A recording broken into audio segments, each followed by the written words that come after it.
In a moment of absolute disbelief, they stared into this dark sky, at a blinking light that almost looked like a star. It was their greatest enemy and their greatest fear. To them, it symbolized something more than just a blinking light. It was death knocking on their door. They had lost when they had never lost before. What was the blinking light that caused this bone-chilling reaction in the Americans who were watching? It was a small 184-pound object called Sputnik, the first satellite to expand the horizons of human reach into space.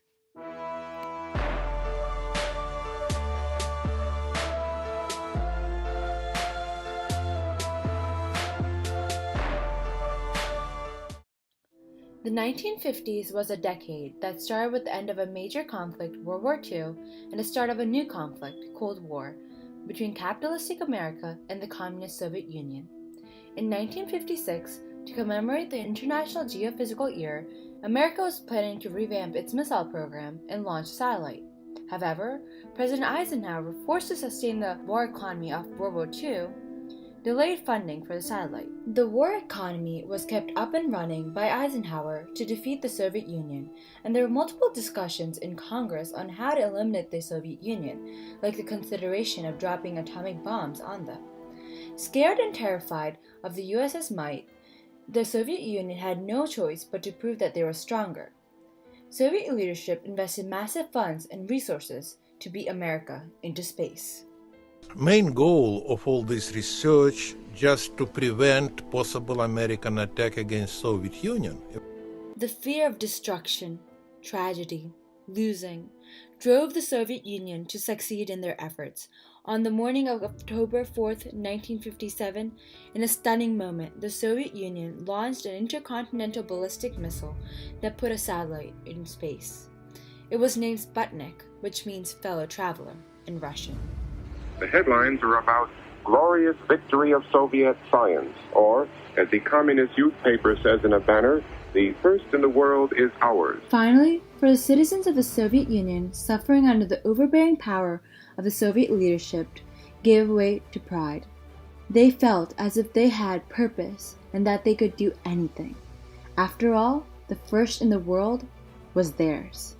It was victory, and communism had triumphed.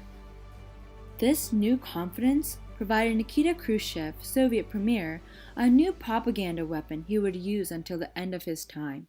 On the other side of the world, the American public felt echoes of the Japanese attack on Pearl Harbor less than 16 years ago. For them, it was a tragic scene. They were in complete disbelief in what had just happened. They had believed they were superior, or that's what propaganda told them. And Sputnik was evidence that they were not. It was not the satellite that evoked the reaction, but the technology used to launch it. Ultimate weapon. Let's quit acting as if nothing happened, because something has happened, and it has embarrassed us throughout the world. Not just our pride, but our security is at stake. The Russians will leave us behind and wait. That the country is in dire trouble. This may be our last chance to provide the means of saving Western civilization from annihilation. The Eisenhower administration, in an effort to calm the public, tried to downplay the incident.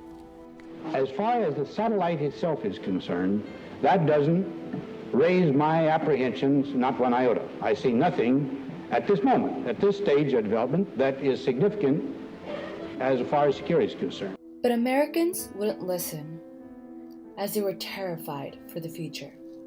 Sputnik was a starter's pistol in an electrifying and horrifying new race, the space race.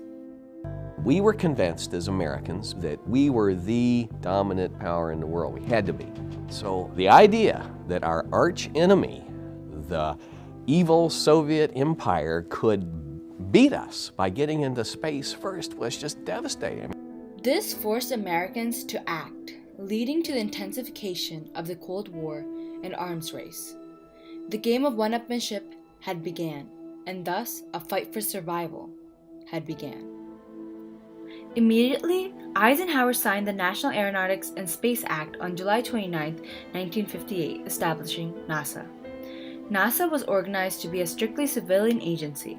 The president, along with many leading scientists and advisors, were convinced that if the Defense Department was given control of NASA, research would be restricted to the military's agenda, which would consequently generate an overly militaristic and aggressive tone for the space program. On the other hand, the Soviet Union primarily focused on the military applications of space technology, which initially boosted the technological advancements of the Soviet space program, but came at the expense of suffering of the citizens and funds. In the wake of Sputnik, the US government, in efforts to launch their own satellite, suffered a severe setback on December of 1957 when its first artificial satellite, named Vanguard, exploded on the launch pad, serving as a very visible reminder on how much the country had yet to accomplish to be able to compete militarily with the Soviets.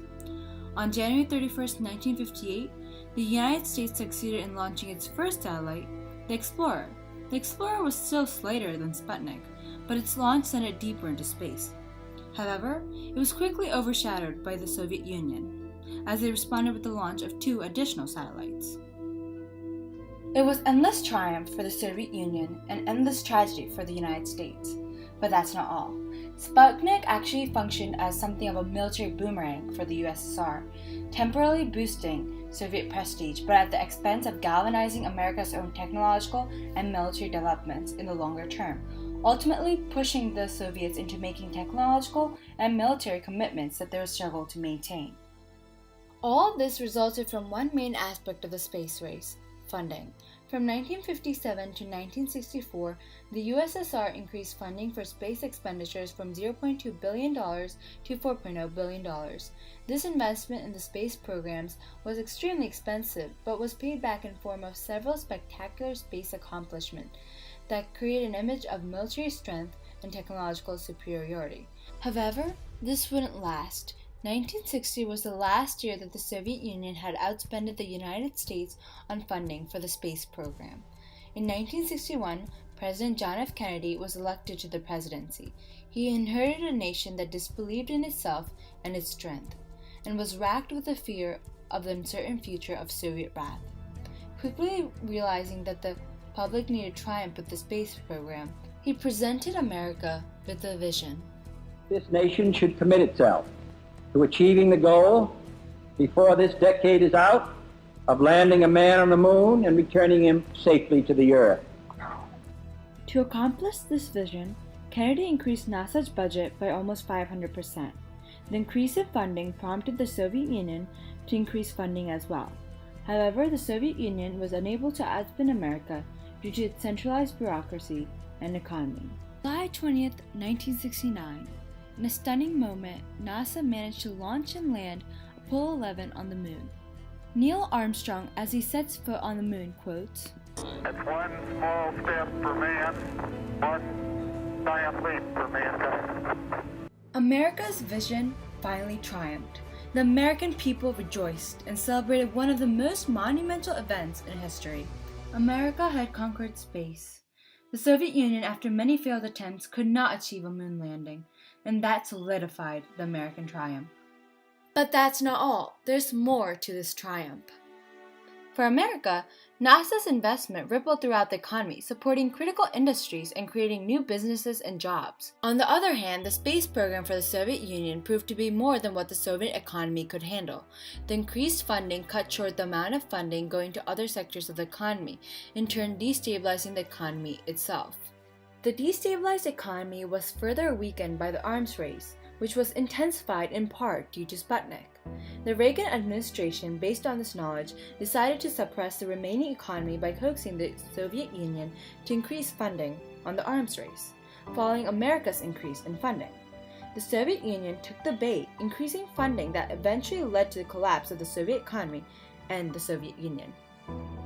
American citizens were finally able to get rid of the bone-gnawing fear that rested deep in their hearts with the fall of the Soviet Union. For the Soviet citizens, now Russian citizens, were able to be free from the overbearing powers of the communist government, but at the expense of losing a way of life, a guiding force, and a past. A tragedy clear-cut for the government, but not so much for the citizens. With this collapse, in part due to Sputnik, led to America's greatest triumph and Soviet Union's greatest tragedy.